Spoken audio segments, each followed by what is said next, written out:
We all have a story to tell. Some are just beginning, others have been unfolding for years. Welcome to the Shaman Stories podcast. Each week, I sit down with guests to explore their journeys into spirit, the challenges, awakenings, and the moments that shaped who they are today. So take a breath, settle in, and join me as we uncover the stories that lead us back to our true selves.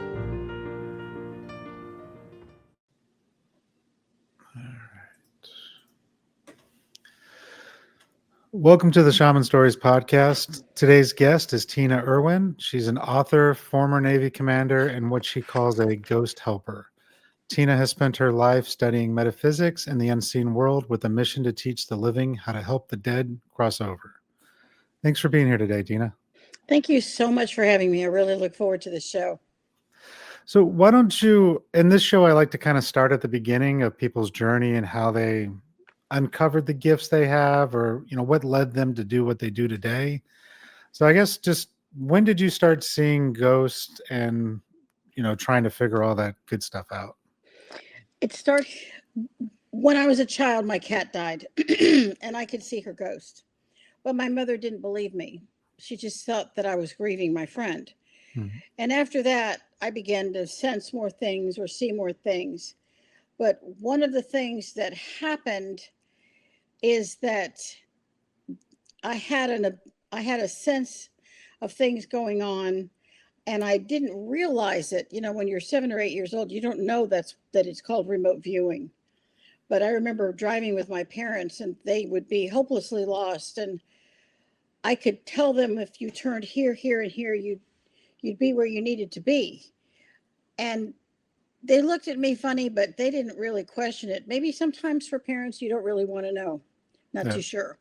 But what eventually happened was, once you're in high school and college and you're really busy, a lot of those things seem to go away until I started traveling. Um, and I lived in El Salvador in 1969 when Salvador went to war with Honduras. And there were a lot of very unusual things that happened, as far as I was in a war, an earthquake, a volcano, and a car, and an accident that totaled the car I was in. That's how I spent my summer vacation. And you become very sensitive to the people and the things around you when you're in a high stress situation. Mhm. And we all often don't know how a high stress situation will change you. Was there some PTSD? I would have to say yes, there was. I mean, we escaped to Guatemala and they bombed Guatemala by mistake. You know, who knew? Then I lived in Colombia, South America, and I was an instructor teaching English to speak people who had never heard English before. So that was a great opportunity. But we went on a trip in Medellin, Colombia. It's in the bottom of a teacup, and the sides are the Andes Mountains. And we're coming down the mountain, and it's late at night, and the driver is drunk in a Jeep with 7 people. And I knew something terrible was going to happen. And then I heard a voice say, "You have to stop the car because you're not supposed to die here tonight. You have so much more to do." And through a lot of, I mean, it's a South American country in 1970. They didn't listen to women very much, Mhm. but I got them to stop the Jeep, and they had a flat tire, which no one knew. And we were just veering closer and closer to the sheer drop on the other side, which was absolutely terrifying.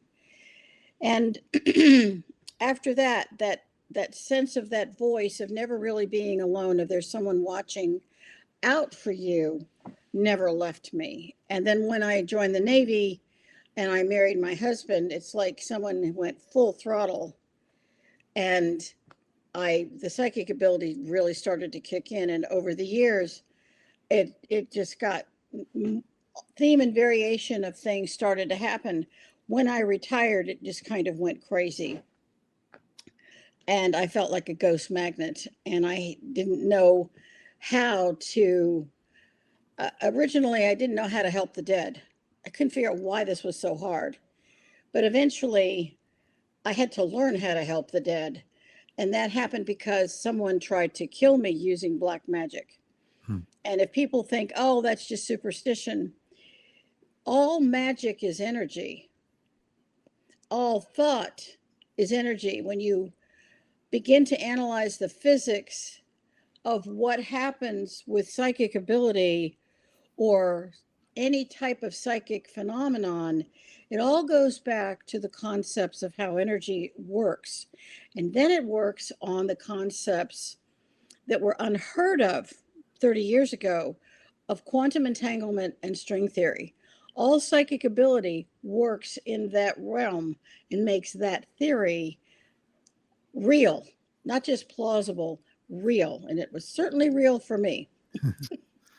Oh yeah, no, I have seen black magic. I've seen quote unquote good magic. It's a tool, right? It all depends on how you use it. It's that using that energy. It can be just like a gun. You can use it for bad. You can use it for protection. You can use it for good. It all depends on the intent and the purpose that you're trying to use it and who you're trying to do what on. I've seen both sides lots of times. I mean, even curses. A lot of times we curse ourselves more than other people's curse us. It's that talk that we put into ourselves. I'm not good enough. I'm worthless, and we repeat these things over and over, and those become a curse in their own way through that intention, through that energy. So yeah, it's black magic's a real thing, and not to be taken lightly for sure. Well, the irony was that, and I'm a student of karma. I have three or four books on karma. When you study the karma of how things work, you realize that no energy is wasted. Mhm. So the energy that that individual used to try to stop what I would eventually do in the future because I couldn't see my own future, but apparently somebody else could. And if they'd been successful, we wouldn't be having this conversation because I got to within 2 hours of dying. But because of that, I learned how to do remote viewing, not because I wanted to. I mean, full bore remote viewing, because I learned how to return the energy to him, which I have detailed in my book, Psychic Children, Psychic People, how to maintain your own energy. But also, if someone's trying to harm you, you have a legitimate right to protect yourself. Yep. And I describe how to do that in a karmically correct way. And then the individual died. And as he was leaving his body, all of a sudden, I didn't understand the concept of Akka chords, which goes back to string theory. I could see him leave his body. It's like someone opened this window and I could see him leave. And I was in San Diego and he was almost in Riverside, which is, like an hour north of San Diego. So it wasn't like I'm looking through a window next door. This was a good distance. And my brother was with me and he said, well, gee, let's cross him over. I said, okay, thinking, how do I do that? And in that moment, we requested an angel, and then the light appeared. And when the light appeared, I asked an angel to help him cross over. And he said, well, why would you help me? I've been trying to kill you for a while now. And I said, because you're not mine to judge, which was, quite the release of a burden. But I also, I mean, it's a very practical reason. It sounds altruistic, and it is. But the truth is, I didn't want a person who is trying to cause me harm to now haunt me Mhm. and cause me harm.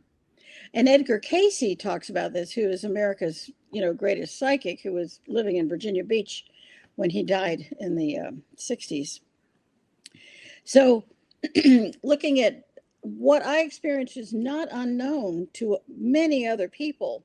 But by crossing him over, I did a couple things. He could no longer haunt me. You can't haunt someone when they're sitting in the heaven world. Those things don't work. But the other thing is, maybe there's something missing within him. And since the 23rd Psalm reminds us that you walk through the valley of the shadow of death, you fear no evil. And as you cross over, your soul is he restoreth my soul. Maybe that man just needed his soul restored. Maybe I could actually help him. And that really launched things into quite it really took me to where I am today. Nice.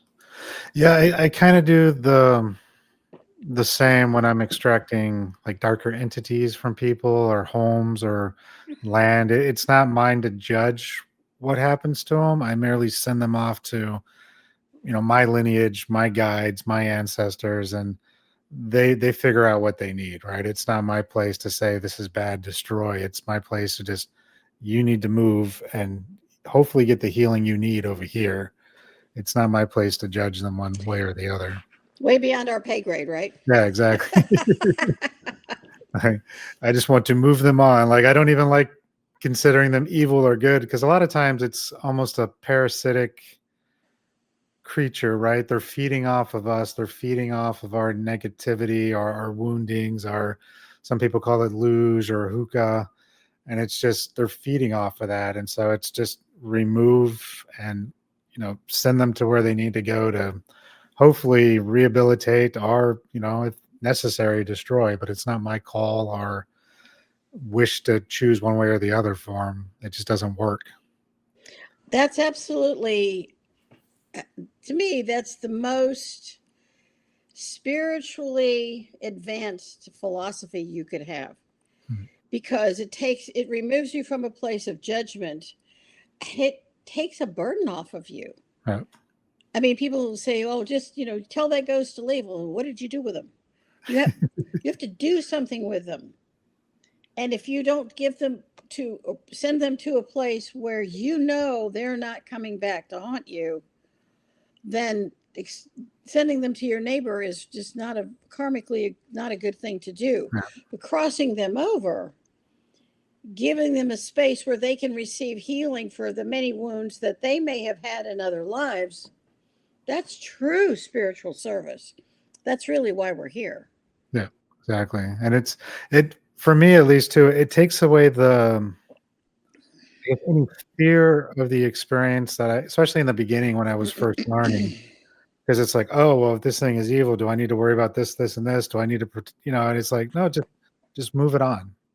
Just move it on. Everyone's gonna else is gonna take care of it that needs to take care of it. It's your job is just to remove and pass. That's just how I've always seen it. And it works a lot better because I'm not attached to the outcome of what happens to this entity. It's just move it on. Like it could be a piece of an ancestor that's stuck to somebody causing havoc. It could be something a little bit darker. It could just be an element. It could be many different things that are out there, and just move it on. just let it go.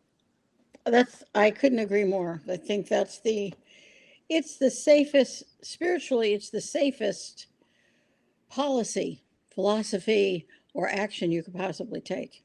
Yep, it's good to know. And when did you ever find out why this individual was coming after you, or was it just one of those, maybe it was sent to you to be a lesson so that you could do this work more fully? I mean, do you have any insights from your guides or the angels or whoever you work with? I the insight that I got was that his job, and he worked with a coven of seven people, Hmm. seven mortal people, and then any number of beings, dark intelligences on the other realms in the fourth dimension or the ether. And they were the mortal puppets, so they were puppets on a string.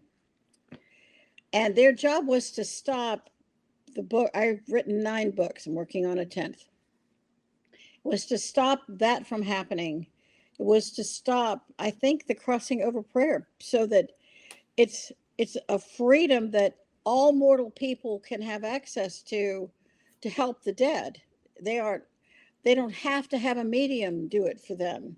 Mhm. And that would change the feeding schedule for the dark realms, because they feed on ghosts and they feed on the turmoil for the living. So it's kind of a 2 for 1. So you have a ghost who's really negative and they're haunting the living. That person is now super stressed. Well, that negative energy they can feed on, but they are also feeding on the ghost. So they're getting a lot of energy from that situation. Once that ghost is crossed over, then they don't have the ghost, and the mortal person all of a sudden sees the sun come out. The world looks brighter. And one of the most fascinating things is suicide. People who take their own life. If you read Power versus Force by David Hawkins, it's a really wonderful book. Great author there. The violence against oneself is the lowest frequency of all. Suicide, I mean, murder is just slightly above that. You're taking somebody else's life. When you take your own life, you can't see any hope or future for yourself. Somebody is feeding on that dark energy. You have this cloak of darkness. You can't see past it. You can't, no matter what you do, you can't find a way around that darkness. You don't know what's causing it. I had a neighbor who took his own life, and I mean, he was a builder. He was a builder, and I knew him, and he shot himself. He appeared in my bedroom, and he said, "You have to help me because you don't understand what's in my house." And I said, "I know what's in your house. It's really dark, but I can't just walk down the street and say, 'Gee, let me clear your house for you.'" You know, that works great on television. It doesn't Right. work too well in real life. And he said, "Well, she doesn't understand. I could see these dark beings. They were coming at me. Exactly what you're talking about. These dark intelligences. I call them lower realm intelligences. They're about 3 feet high with beady red eyes." And he says, "They're coming at me and coming at me." And I said, "I understand." He said, "But you have to go talk to my wife." I said, "No, I can't talk to your wife, but I'm going to cross you over." And he said, "But somebody has to talk to her." I said, "You can talk to her from the higher realms. You can get help." And he said, "Well, if it doesn't work out, can I come back?" And I said, "Well, you know, I've never had any unsatisfied customers, but sure." And that night, I crossed him over during the day. That night, he was able to visit his wife. She left the house the next day, never came back. And the next couple who bought it did let me clear it for them. Nice. So that worked out really well because someone either died, they committed suicide, or they died with every owner of that house, house 24. Jeez. So that cycle has since stopped, and the last couple that bought it, they've been in it 10 or 15 years, so it worked out well. But the point of the matter is, you don't always understand how that darkness is influencing you to have thoughts that aren't your own thoughts. You're being manipulated, but you don't understand it. And once you can clear that darkness, and again, the Psychic Children, Psychic People book has a lot of chapters, has 3 massive chapters that describe the tools for clearing those spaces, for stopping that from happening to you so you can take your power back from the situation and not feel like you're alone. Suicides are always sorry. They Mhm. don't they wish they could have made a different choice. And the reason suicide appears to be contagious, and you certainly see this in the military, because my last command, I had two guys take their own lives, and a third guy was saved by his wife. He didn't die, and but you don't know whether it's contagious because those suicides are hanging around their buddies, you know, and that energy of that depression. That's why haunting is so detrimental for the living, because you're with a toxic energy. Even if it's a loving grandparent, Mhm. they need to be crossed over. So, just a thought there. Yeah, I've seen that too with people that come in, they'll have attachments. And, one of the first questions I ask is like, are you having thoughts that aren't yours? Are you, feelings that aren't yours, emotions that aren't yours? Do you seem to get overly stimulated over the smallest thing? Like it could be like a small grievance, but they blow into a fit of rage, or all these emotions that just seem to come from nowhere. And it's something just feeding on them. Their field was just weak from some sort of wounding they had at childhood or some event that happened within their life, and then these things latch on. A lot of times they can cause addiction, and sometimes it's like the chicken and the egg, right? It's like they might be a heavy drinker going to bars all the time. Their field's weakened, something latches on. Sometimes something latches on from like an old childhood wound, and then the alcoholism and everything starts, or the drugs, and just makes it worse and worse until finally they just give up. And I've seen that quite a few times where it's just like you just got to release them from these spirits, these things that are hanging around them, just feeding off of them. Well, I studied what you're talking about, and I studied two psychiatrists, psychologists, Dr. Raymond Moody and Dr. Bruce Goldberg. And their books detail the fact that an alcoholic or a drug addicted person can have up to 60 ghosts within their physical body. Hmm. 60, 60, which is so astounding when you think about it, which explains why when someone is in a drunken rage, they this other soul takes over the body and acts out. When the person comes to or the alcohol wears off, the ghost doesn't have the same power. Yep. Multiple personality disorder is ghosts that have taken up residence, and that's a that's not just drunkenness; that's possession. Yep. I've seen that too. And you can that can be healed, ironically, pretty quickly. Hmm. This is why alcoholism is so difficult, or any addiction, gambling, drugs, alcohol, is because these ghosts who died from this crave. They're called hungry ghosts. They crave and crave and crave that hit. When you cross them all over, then you have to strengthen that person's auric field. Yep. And that's why, when you talk about people with PTSD and the depression, you not only have to take the ghosts out, you have to shore up the auric field with healthy food and a whole plethora of supplements, especially pyroxidine, which is P5P, or vitamin B6. And having remote viewed a body before and after having, the supplements, because it's not a drug. Yep. It's a complement of supplements, including one that I strongly recommend, which is noni juice, which is a fruit from Tahiti. And what that does is it strengthens your auric field and it closes up all of the holes. It is an amazing process because I saw a 13-year-old with murderous ideation, and once because his mother was terrified, he was going to murder his brother. I mean, that's horrible.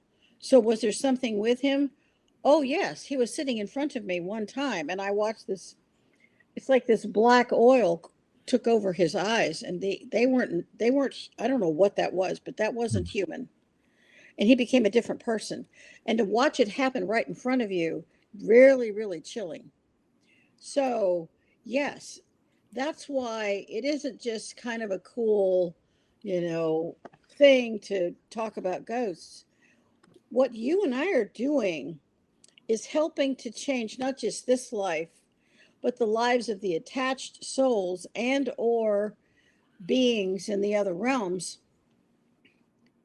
And then the living person can actually think more clearly Yep. again and go, and my clients say, I ask them what you ask, but I also ask, are you alone in your body? Because I Mm. also see people who had a twin who died in utero. They know the living person knows they're a twin. The dead twin doesn't know what to do next. Mm. And so the living person is haunted by their dead twin. Just it's like, what do I do with this? Who do I talk to? Everybody's going to think I'm crazy. You're not crazy. This is a real thing, and it has the gentlest, the kindest, the most compassionate solution. Right. Yeah, it's such a fine, I guess, web of entanglement that can happen to a person, and dealing with like dark portals might be in the area. So then, even if you clear them, they can still come in through the portals. So you got to check the portals. Like there's a whole, like I have like a whole running list of things I check within the house, within the person, and just clear everything out as much as possible to make sure, they can start to recover. And then, like you said, it's after everything's been removed, then we have to work on that person's field and, re-strengthen it, restructure it, bring back more energy, fill the holes that were left behind. I do something called like soul retrieval and bringing back the soul fragments and parts that might have been lost due to having all these attachments in place and stuff like that as well. So just kind of piecing back their aura as much as possible so that they don't have that issue again in the future. I think I do all people who do what you and I do Yeah. have theme and variation of Yeah. what Yeah. we do. But at the end of the day, we're trying to restore the person's soul while they're still in a mortal body. Yep. And when a person has had hideous child abuse, which I'm sure you've seen, stuff that you and I hear stuff that would make the angels weep. Sometimes it's so hard to hear it that you have to really steel yourself. And you do the very best you can with that soul to rebuild their auric field, which the whole thing with the pyroluria, Mhm. and help them reconnect to the divine. This is why Alcoholics Anonymous uses the 12 step, and it includes connecting to God. That spiritual connection raises the frequency of the person, and when they take it to heart, for some of them they become Christian and they're saved. That works for you, that is fantastic. If you want a very private relationship with God, it doesn't matter. When you connect to the divine, you've now connected to the highest frequency. Well, your frequency becomes higher and higher. It's harder and harder. And as you're shoring up your auric field, all those clingy, attaching, clawing things at you become toxic to them. Mhm. And then they have to leave you alone. You haven't harmed anyone or anything else, but they leave you alone. And when we talk about connections, are you familiar with the concept of Huna? Huna. Think so. Remind me. It sounds familiar. Huna. Max Freedom Long wrote two books. He actually wrote several books: The Secret Science Behind Miracles, The Secret Science at Work. Enid Hoffman wrote a book, Huna, A Beginner's Guide, which is a genius book. I mean, I would love everybody to buy my books. But if you're really studying, there's some astounding authors out there. So I'm really happy. And my children's psychic people book has an entire reading list in the back. Nice. All these authors I'm talking about are in that book. But the Huna concept works from this principle that we are all connected through something called, and this is a Hawaiian concept, because the Hawaiians were one of the original 12 tribes. That's the theory. That you have something called Kino, Kino, Aka, aka substance, that comes from your solar plexus, and it extrudes from your solar plexus, and it connects you to every person you've ever met, everything you've ever touched, every place you've ever been, every experience you've ever had. So you have what are called Aka cords that connect you to all of these things. Well, AKA is the beginning of the term Akashic Mhm. record. So all those experiences that emanate out from your solar plexus, all that connection becomes the source code for your Akashic records. I'm using a computer term. Wow, my kids would be impressed. So so once you have that source code that begins to write your Akashic record, well, that record comes with you life after life after life. Now, what a lot of us do, and again, I describe this in this latest book, is you can cut those Aka cords. I mean, the next time you could see the person, you're going to reconnect, but it's this thick. It's not this thick. Mhm.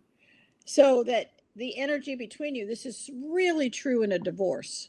Oh my gosh. You have so much negative energy passing back and forth on that cable.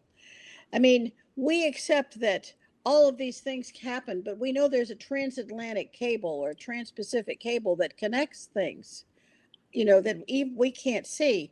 Well, that's what Akka chords are. And when you study these concepts, all of a sudden, all these puzzle pieces start to make sense.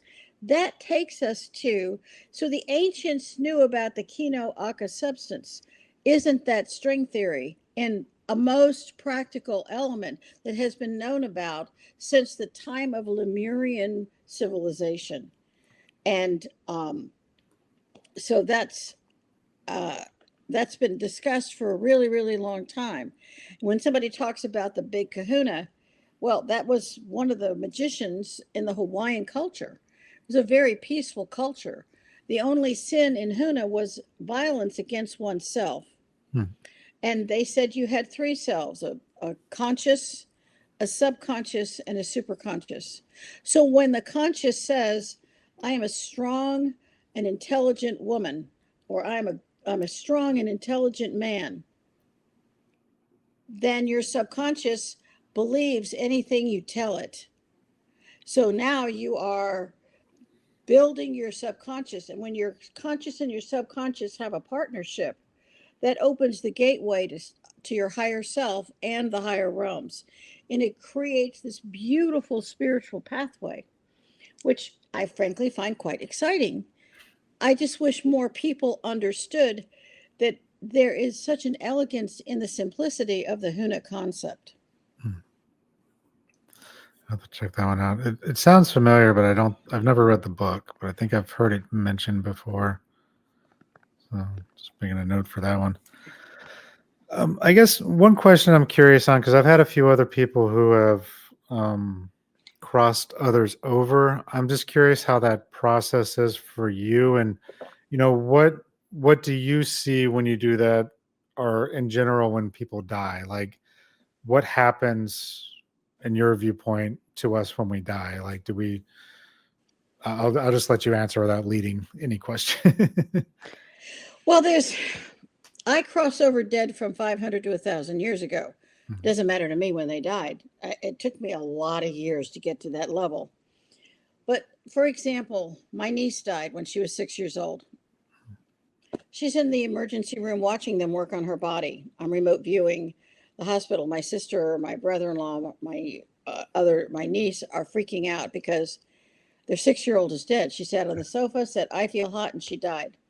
And in that moment, her life was done and she was complete. Her life was complete in that moment. And I remote viewed her. I said, you have to get back in your body. She said, Aunt Tina, I'm done. I'm not going back in that body. I'm done. And when you're grieving, your frequency drops. I called my brother and he said, you have to cross that kid over. What were you thinking? And it's like that I couldn't wrap my brain around her death. That's what I was thinking because I'm this ordinary mortal person. And together, the two of us brought in angels and surrounded her and requested that they open up the light bridge to the higher realms. It's like a doorway. Mhm. Any mortal person can ask for that. I hereby request angels to take my child, my grandmother, the murderer across the street, or whatever who died, to the light of God. I have something called the crossing over prayer, and I wrote the crossing over prayer book. But if you never heard of that prayer, you still don't need any of us. Anyone can do it. It's Martin Luther called it the free priesthood of all believers when he did the 39 Theses on the Wittenberg Gate back in the 1400s, where we all have the ability to communicate to the divine, to God, to the higher realms, to talk to Christ, to talk to the angels. When my brother died in 2017, I knew he was dying. So you have a loved one in the hospital. He was dying. He died of cancer and he fell into a coma. And I had him pre surrounded with angels, and anyone can do that. People say, oh, I don't want to impose on my angels. And I go, they earn karma. Angels earn karma by helping the living, but they can't violate free will. So when you ask for their help, you help their spiritual evolution as well. So I had big angels surround him. And as he flatlined and I was sitting right there, then I said, all right, he's to be crossed over right now. Because in the higher realms, in the fourth dimension, there's no time. People forget that. We're Mhm. stuck in linear time, but in the other realms, there is no time. So that's why you'll see all my prayers when it's a time sensitive right now. That statement is there so that you can tell the angels, when do you want this done? Not a week from now. You want that person crossed over. So, what I see, and having seen this an uncountable number of times, is this blazing, golden, shimmering light that doesn't hurt your eyes, that emits this powerful love. I mean, it's really hard not to want to walk through that yourself. There is an emotional discipline, a spiritual discipline that it's like, no, you're not done yet. You got to stay here longer. Okay. There's a wonderful book called Embraced by the Light by Betty Eady. And she talks about her experiences of dying and crossing over. And she just didn't want to be here anymore. And Christ sent her back repeatedly, saying, your job isn't done. And she talks about how brilliant this light is. People who have had near death experiences all talk about the wonder of this light. And one of the best descriptions, which is accurate, is the movie Ghost, where Patrick Swayze at the end, and I hope he remembered that when he died, because it was a really beautiful depiction in a film. The very last scene, he says, oh, you can't believe the love. It's so beautiful. You can't believe how much love is here. And it was. When I crossed my niece over, when my brother and I crossed, her over, we saw this is like this, it's like an eye of a lens open, and this light was there. And I could see her grandfather, who had died, I guess, 5 years before her. He got down on one knee and he had his arms open and he just swept her up in the most fabulous hug. And that brought enormous peace and comfort to my sister and her husband. My brother-in-law's dad was the one who met her. He adored children. He was the sweetest, kindest man. And okay, so my sister's family knows where their daughter is. And we see a child, but a soul has a spiritual age. She was chronologically 6 in this life when she died. But on the other side, she's not 6 years old. In this particular case, she was a very interesting spiritual beings. And many, many a time when I'm clearing something and I've been clearing tunnels with a lot of dead children lately, and some of them will say, well, Ariana sent me. That was my niece. So she had other work to do. So I don't have to understand all the reasons why something happened. It is a powerful element of faith Mhm. to accept this happened for a reason. And even though I don't understand it right this minute, I don't understand why my brother died when he did, but his time was done when he died. And I respect that happened in the right moment in space and time. And I was privileged and honored to cross him over and my niece over and my father and my grandfather and my mother and my mother-in-law over. So it's a great little skill set to have. Oh, yeah, and and too that yes, they might not be here in this mortal realm, but they're still around. There's still ways of communicating with them even after they've moved on. Do you think there's a reason why, or maybe trying to think of the right way to word it? Why did your niece not just cross over, or your brother, right after they died? Was there a reason that they were staying, or do they need us to help them cross over? That's a that's a very good question because there are it's kind of a sophisticated answer, shall we Mm. say. There are some people who are here and they have a powerful mission on earth. And it is to live, and then in their death, when they cross over, then the full scope of that mission can then take place. But I'm sure you've had other psychics who talked about the watchers Mhm. who watch who's here, who's who, and who's doing what. And there were beings that were trying to hold her back when Ariana died.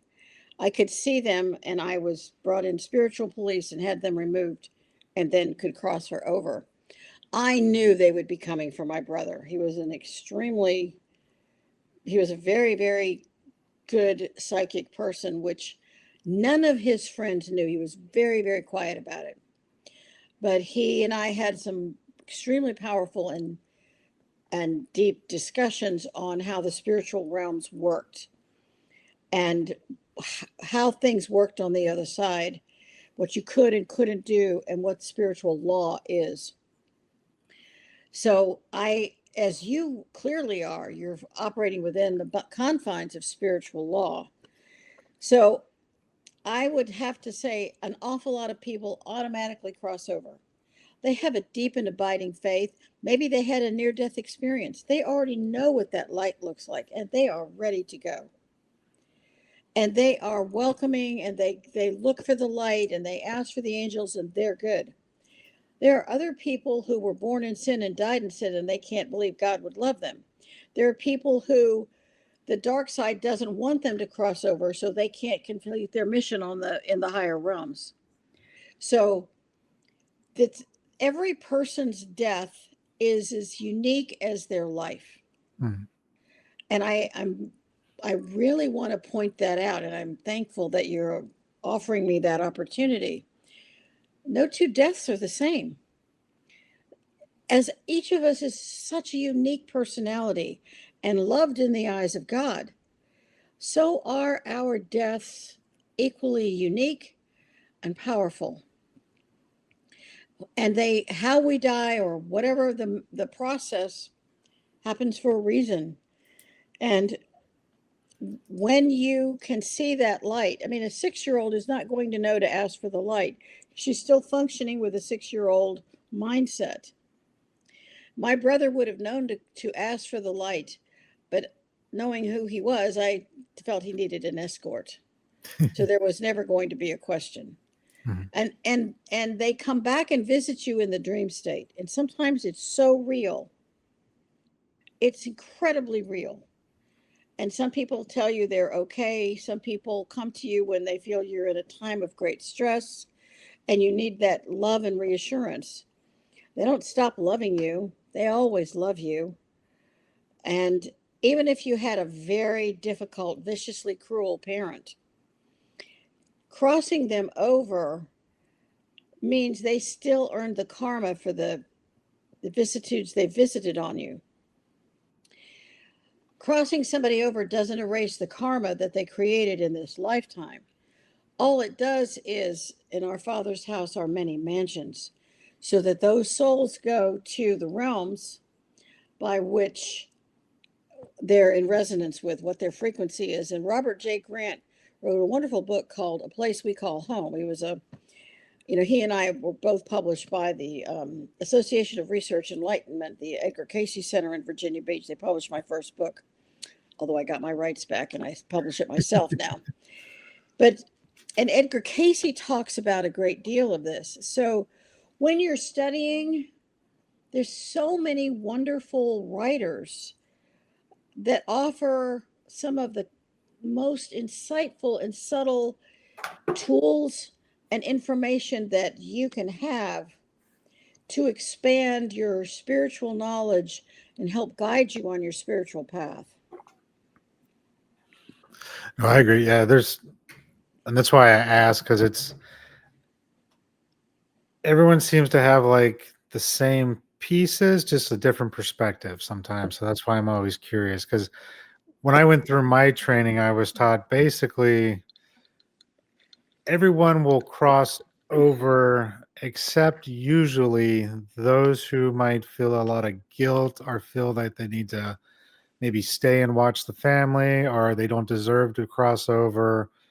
And usually those who die unexpectedly, like a heart attack or unexpected drug overdose, gunshot victims, usually they'll kind of get lost. And, my training was we help find them, bring them back, do the death rites on them, and then move them on to what we call the ancestral plane, heaven.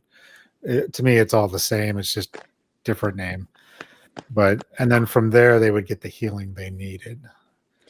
Well, there's a wonderful book called Spirit and Matter, Hmm. written by a Brazilian doctor, and it's not a book for the faint-hearted, but he talks about this at great length. And the population you just talked about of people who don't cross over, that's the majority of the population.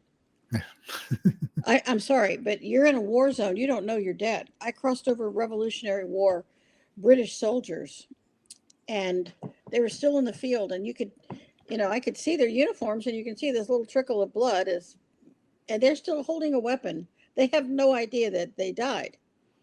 I cleared a Civil War soldier from this woman's bedroom, and the back of his head was blown off, and he still thinks he's on watch. He has no idea he's been dead 150 years. And by the way, the owner had chronic migraines. Nothing stopped her migraines because he was standing right next to where she was sleeping. I crossed him over and her migraine stopped. What a concept. I mean, that's not why I remote view. She just said, I just feel like you should clear it. Well, there were a lot of Civil War dead and this soldier in her bedroom. So, wow. And battlefields, I had a guy take the crossing over. I did a show in Belgium with a radio. I did a lot of radio um, several years ago, and he took the crossing over prayer and walked through the battlefields and the graveyards in various places in Europe, and he could hear thank yous, thank yous. And he felt all these touches on his arms, and it was very, very moving for him. So yes, you're absolutely correct about that. And there are some people who know they're dead. They are so excited to be able to leave the decrepit or painful body, and they welcome the light when it comes. So, I mean, I'm fully on board with 100% of that. Okay. And just going into that with that, using that client as the example, how can somebody, in your view, know or confirm if they actually have spirits or a haunting versus, say, a medical condition? Maybe they're not seeing signs of something being wrong, but like your client with the migraines all the time when nothing is working. Should they just do the prayer just to do it, or I have people who are so sensitive they do the crossing over prayer every single night before they go to bed, Hmm. just to be sure. You can't know. Medicine medicine is a very linear thought process. And I would never have guessed that her migraines were caused by this Civil War private standing right there. Yeah. And so she just had a feeling because it was a Civil War battlefield. It was in Suffolk, Virginia. Hmm. And there were 4,000 battles in the Civil War. 2,000 of them took place in Virginia. And if a person died an agonizing death, their frequency, or they're murdered, or they're in a horrible accident, they don't know they're dead. So you have people who don't know they're dead, the people whose frequency is so low that the lower astral beings come after them. You have the people who deny death has come, the people who are terrified of the light, and the people who are super guilty. And I've crossed over so many Christians. I was born in sin and I died in sin, and God can't love me. That was not the message Christ brought.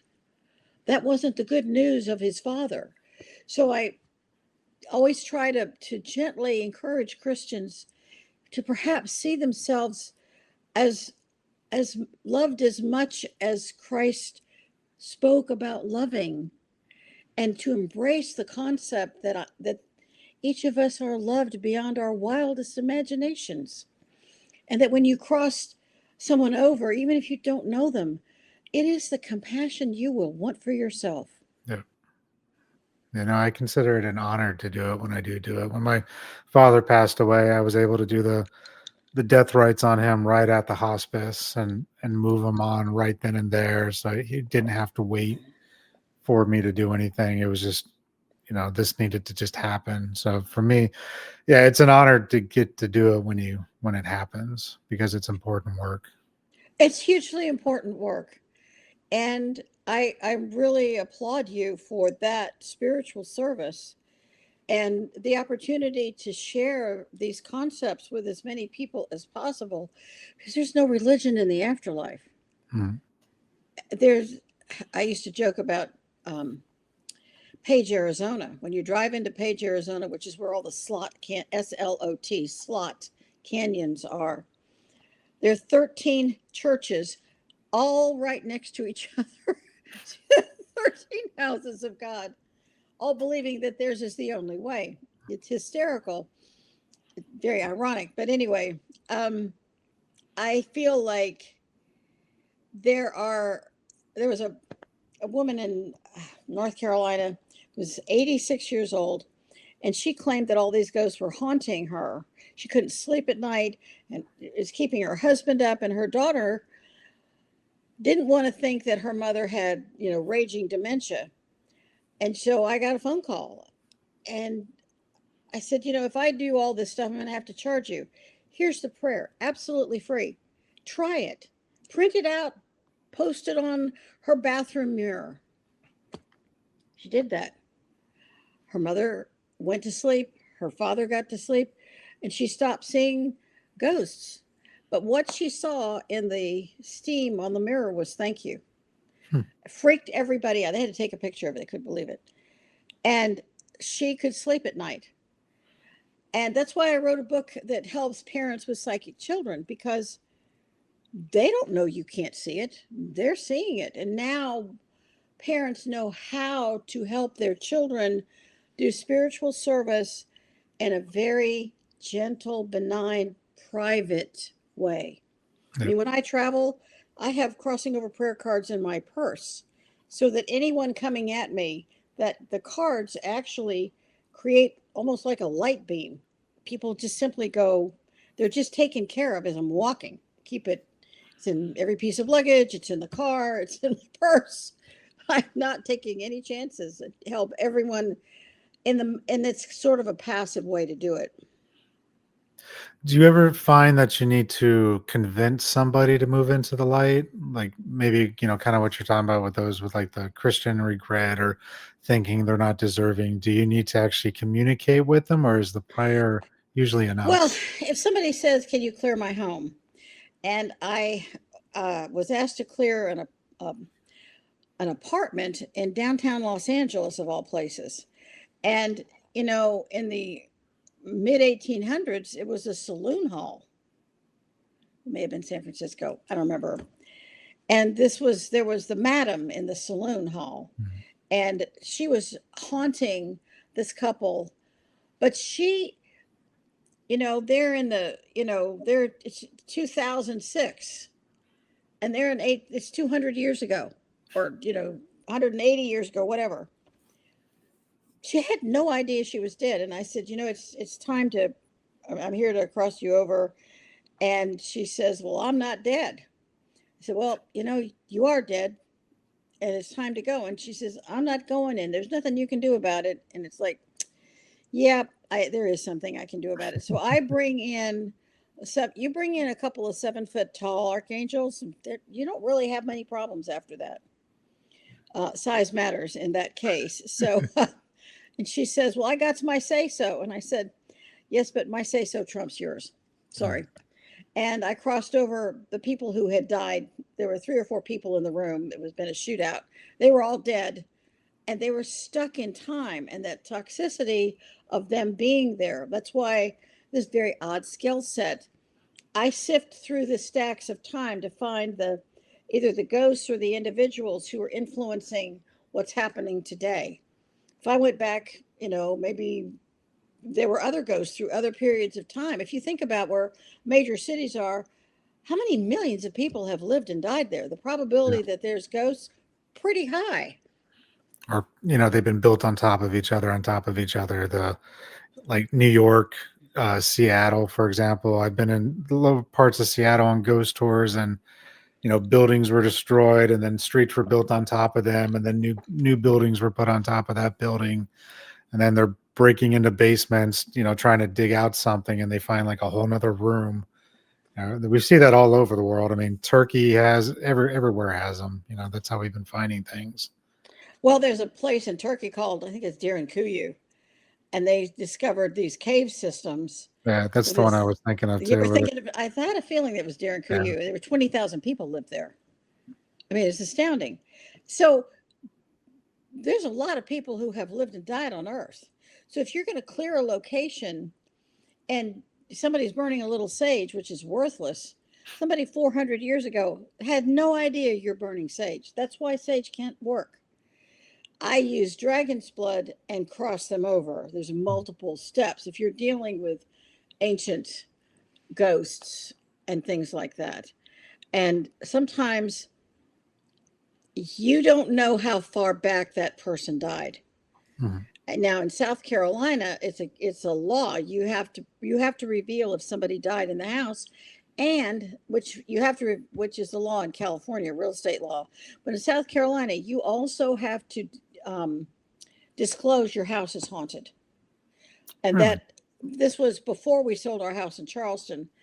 And when we were in the Navy, we were two lieutenants when our kids were born in Charleston. And that house was so haunted. It was the entire Archdale plantation was on the grounds near us in that housing, subdivision.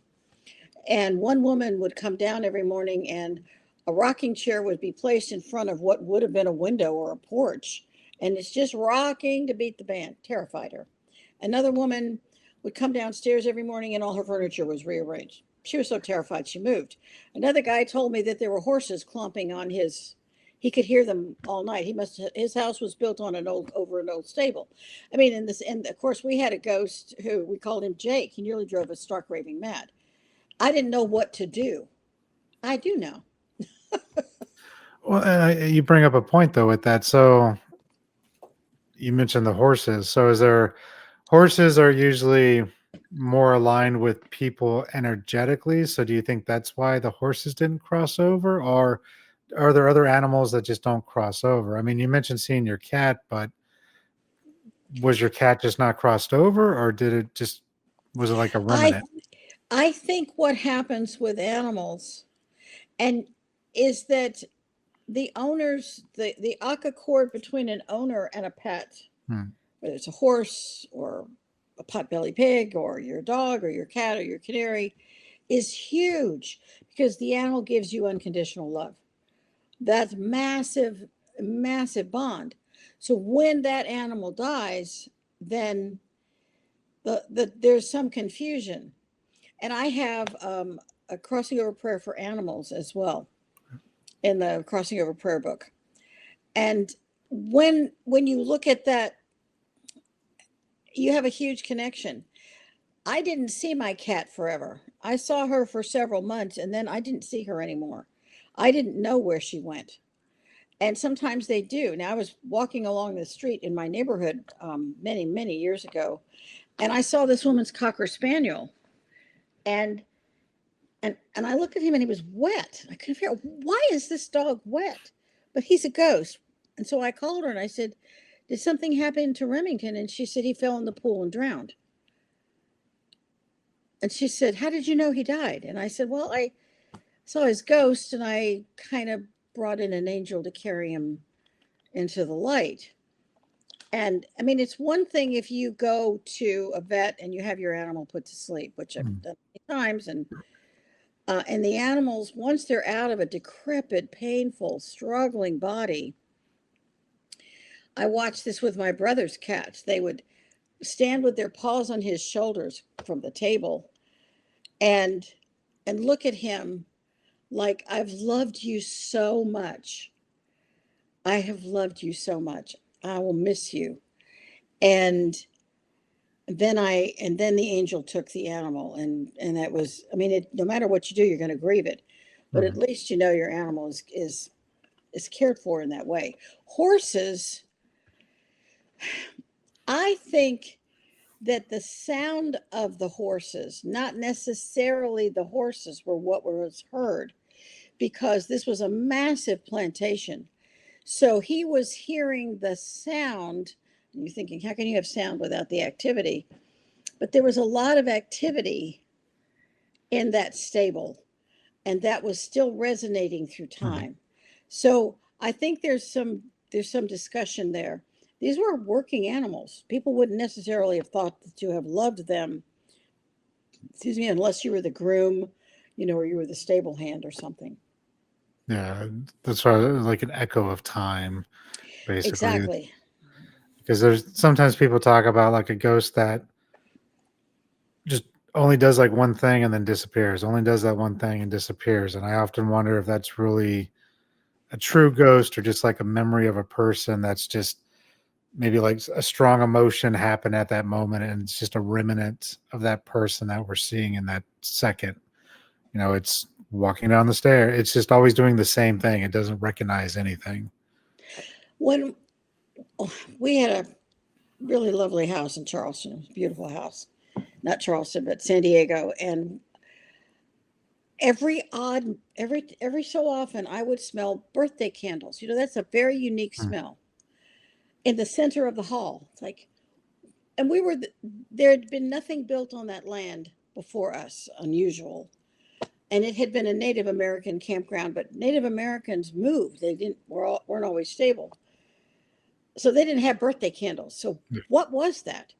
And we surmised that a child came home, and every now and then the birthday candle, there was some event or something, and we would smell birthday candles, or I would smell pipe tobacco. So weird. It would be back in my office, and it's as if there was something that had happened. And I don't know whether there's a wrinkle. Sometimes there's a wrinkle in time. Time isn't always what we think it is. Time has Einstein said time isn't just a straight line. It has eddies and pools and currents. Well, if you can wrap your brain around that theory, then when you have something that's haunting you, or a lingering smell, and they are really hard for a psychic to remove. I mean, that's one of the hardest things, is to remove a smell or find out what happened. Then it can be recurring. I had a ghost in right way at the beach in Virginia Beach, and the family was nearly driven mad with the smell. And it was the smell of vomit, the most horrific smell. So they said, you have to remote view this place. So I did. And what happened was, the mother had Munchausen's by proxy syndrome, and she methodically, one after the other, poisoned all four of her children. And so the oldest, who was 5, was Sarah. So this woman poisoned 5 children under the 5 and under. And they didn't in the 50s. This is when she died, in the early 50s. People did not look at that as child abuse. They didn't know what that was. And she made the smell of the vomit because she watched her mother poison her siblings. So she knew that the food was poisoned. So she made all the food in the house smell like vomit whenever they sat down to eat. Mhm. Once Sarah and her all those babies were crossed over, the smell was gone. It's crazy. So it was a recurring only at mealtime, but the family didn't. They actually didn't make the connection. I mean, why would they? Yeah, I mean, it's not something people think about, especially here in the West. Most people's view of ghosts is whatever they see on Ghost Hunters or, Supernatural, some other TV show. There's never really a thought that these things are actually existing in our reality. Well, they aren't. I understand that they think that, and they. What cracks me up about ghost hunters is, if you really want to find ghosts, go to any emergency room. Mm. There's a whole lot of people there, and they keep waiting for somebody to help them. They have no idea they're dead. So There's a lot of folks there. Um, walk a battlefield. This isn't hard. Yeah. But, a lot of people make a lot of money on ghost hunting tours. So, not it's not the greatest spiritual service to do that. Yeah, I feel it's more poking the bear if anything else, because they might not, the ghost might not understand what's going on, or the ghost doesn't understand what's going on, and then you have a bunch of people like messing with it to some degree, either with electronics or yelling at it or trying to find it, or I mean, I'm sure you've seen the TV shows where it's just like, talk to us, make the light change, and they're like, just leave me alone. It's like you're just poking the bear. Well, there was a very interesting point in the movie Ghost with Patrick Swayze, and he's in the subway system, and this other actor is showing him how to kick a can. I know you remember that scene. And then Patrick Swayze had to learn when you're in the other realms, actually moving things in this realm does take enormous energy. Mhm. If you're running down the hall, I mean, yes, you can manifest things. You can demanifest. I can't tell you how much the ghost we had in Charleston stole from us: shoes, a wallet, a postcard, bottle of wine, bizarre stuff, bracelets, jewelry, one diamond from diamond earrings that were in cleaner. They went in together, one of them came out. One contact lens, take my husband's contact lens. One, not both of them. Was and we moved. We didn't ever find him. And my neighbor had the same thing happen at her house. So sometimes it's so strange that's why we're all fascinated with it, because every single one is different in some way. I Mhm. had a case in Charleston where my neighbor told me this because her son worked at the cotton exchange in downtown Charleston, and they sold a lot of cotton in Charleston, especially in the 1800s. And they turned it into a restaurant, so they had a central elevator that was glass that you could see inside the whole building. So all the waiters going up and down could see these people in the corner that were dressed in a roughly 1860s garb, maybe 1850s. It was pre-Civil War. The top hat and the ruffled shirt, and the women and the skirts. And so this woman's son is serving these people, and he's bringing dishes and wine, and you can it looks like they're eating. So they're talking and talking. He thought they were from a theater company, and they'd come in for dinner. No one remembers seeing them come in the door. They were just sitting at the table, and he went, "Oh, okay, I guess I need to serve them." He was busy. His back was turned. You can understand. Yeah. And so what happens was he presents them with this enormous bill, and his boss saw him going up and down serving these people, and they said, "Oh, I'm so sorry. We have to go now." And they all got up and walked through a brick wall. And he almost hit a brick. So, and there's all this food, and they moved it around, but nothing was eaten. The wine, no one had touched the wine. And he thought that the costumes were a little too spot on. They were so perfect in every single detail. The cameos at the neck, and you know, the the ruffled sleeves the Mm. women had. You can tell what era someone's in, your ghost is in, by what they're wearing. And this woman recounted it, and she said her son was so terrified. And since every waiter had seen them and the manager of the restaurant, they just chalked it up to haunted Charleston. At least you didn't get charged for all the food. It was astounding. And so I want to touch up though before we run out of time on the crossover prayer. So what led you to form that? Was it something you were just guided to do, or did you find that this is what I've been saying for so long that this works, and I just want other people to know about it? Well, I didn't need the prayer. I Right. don't need the prayer to cross people over. So my iPhone broke. It fell on my tile floor and cracked. So I went to the iPhone store, the Apple store in Fashion Valley in San Diego, and across the street is an expensive handbag shop. So I was early, so I killed time and I went in and I had just written ghost stories from the ghost point of view. And I was handing them some book cards and they said, "Oh my God, the store is haunted." I went, "What?" And they saw this. They said, "You've got to clear the store." So I cleared the store. There were some homeless people and three women who died in a car accident, and they shopped till they dropped, and they came back to shop some more.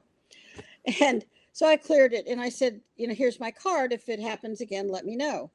And they came back and they said, "It was great for a couple of days, but it's happened again." And I said, "You know what? I'm not going to be here forever.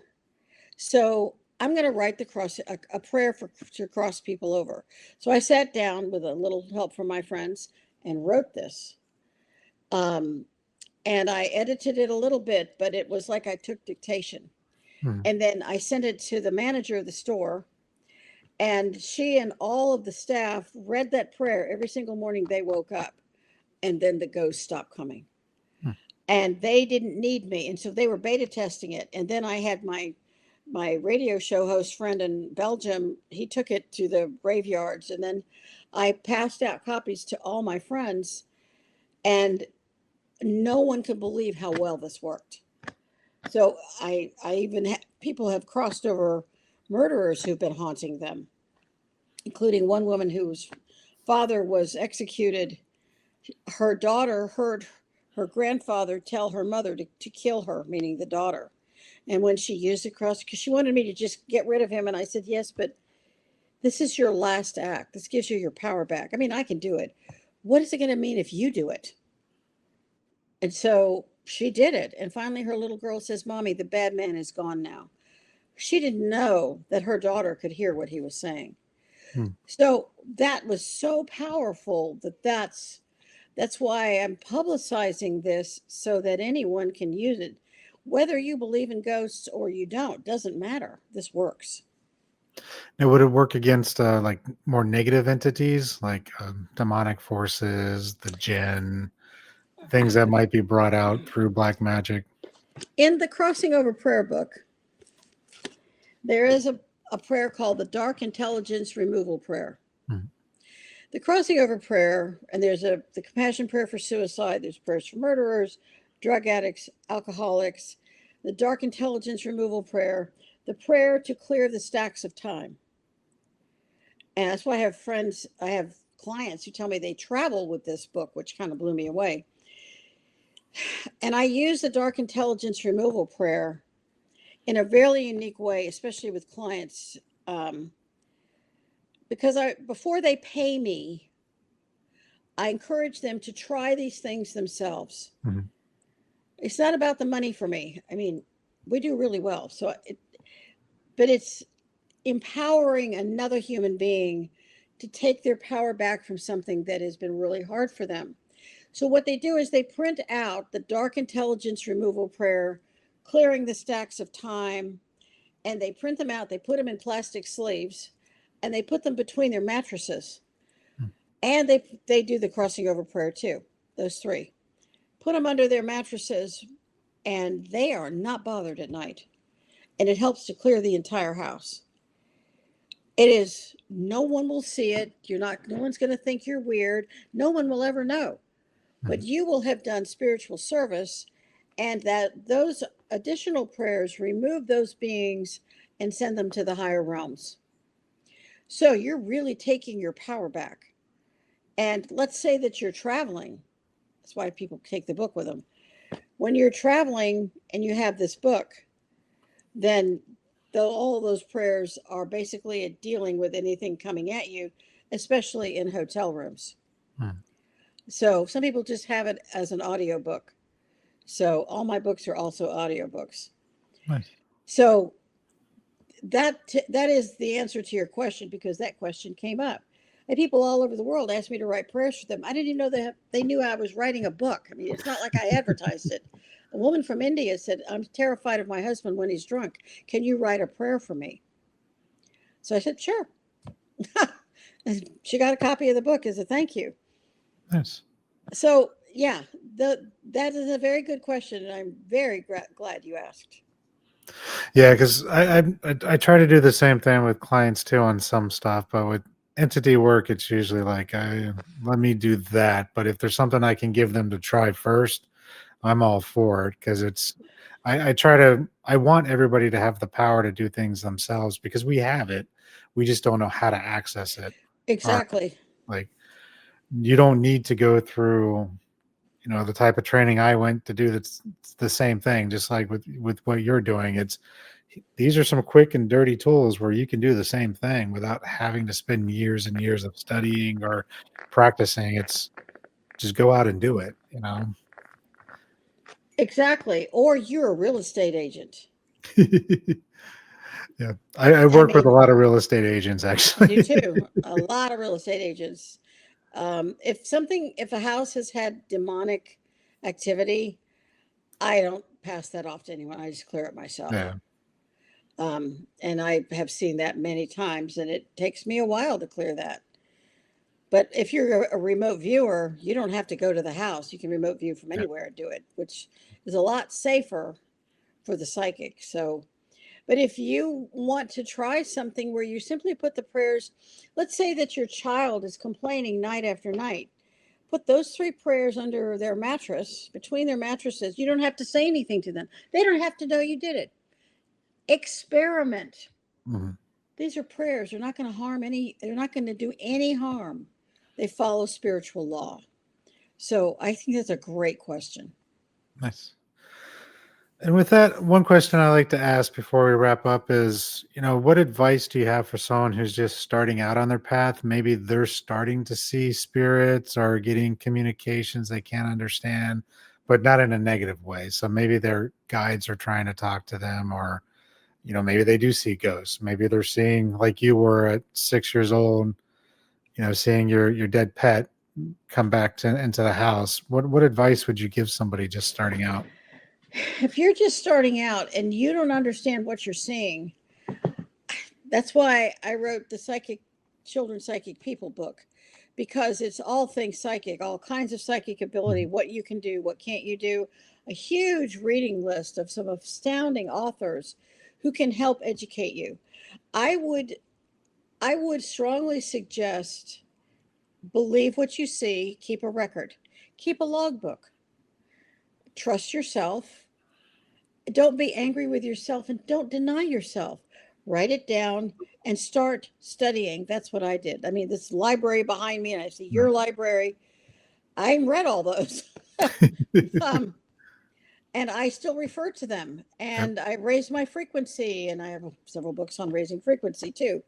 So when you do that, you have been given an opportunity with an emerging skill set, and you've earned it life after life. That's why I say it's not a gift. You have a responsibility, and you have to do something, because it's not like you can give it back. You have to Mhm. deal with it in a karmically correct way. Study some of the world's best authors here. When you do that, you begin to empower yourself. Maybe you're not going to do what Jeremy and I do full time, but you need to know how to handle these things day to day. You're in the grocery store, and the grocery stores are always haunted because they have an alcohol section. You go to a hospital to visit somebody. I can't go to hospitals. I mean, even with the volume of protection I have to reinforce it constantly because I am bombarded. Yeah. So, um, if your child freaks out in a hospital, there's a reason. So educate yourself, trust yourself, and learn some of the most rudimentary tools. And for heaven's sake, get the crossing over prayer, which is available for free on ghosthelpers.com. Okay. And I'll make sure all your links and stuff are in the show notes as well. And I guess with that, where can people reach out to you? Do you do any classes on this, or is it really just read the books, and if you need help, you can reach out? I used to do classes. I don't anymore. Okay. I I'm between writing podcasts and private clients, and I don't really advertise for private clients, but I'm inundated all the time, so it doesn't leave time to do classes. Hmm. And the books stand on their own, and it enables people to begin to understand. If somebody has a question, write to me. I can answer a question. And if you need to work with me, just contact at ghosthelpers.com reaches me. And just look through the website.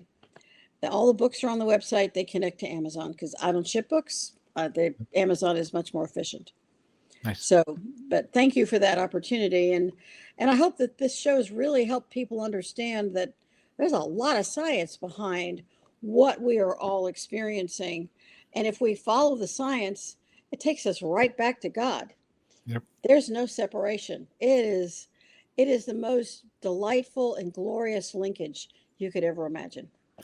Yeah, science is definitely just starting to catch up. I mean, they're just now start to agree on multi-dimensions and the string theory and how everything's connected and we're all energy and vibrating. Like they'll get there. We'll join up again. Exactly. Perfect. Thank you again. Thank you for having me. Thank you for tuning in. Be sure to like, share, and subscribe. And if something our guests shared resonated with you, connect out to them. That's what these stories are here for. And if you're looking for deeper healing or support, you can always find me at pnwshamanichealing.com. See you in the next episode.